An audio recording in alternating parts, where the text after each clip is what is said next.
c'est une peinture donc polychrome sur un textile de lin. Le lin servait aussi à confectionner les bandelettes des momies dans la Haute-Égypte et dans la Basse-Égypte à la période antique. C'est le 23e textile funéraire connu.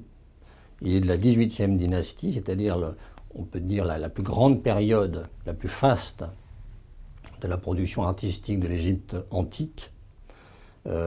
Il provient du village des artisans de Deir el-Médineh, qui a regroupé tous les plus grands talents de la vallée des rois.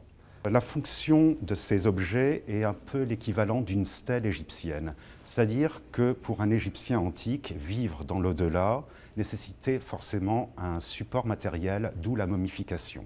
Mais en cas de destruction de la momie, l'image de la personne et son nom pouvaient magiquement restituer cette momie. Le style, qui est quand même très difficile à imiter, et surtout aussi l'inscription hiéroglyphique, où là on sent vraiment que le scribe maîtrise parfaitement sa grammaire, et en indiquant en plus les féminins des adjectifs, on voit le trait très souple, très ferme en même temps. C'est vraiment un critère d'authenticité.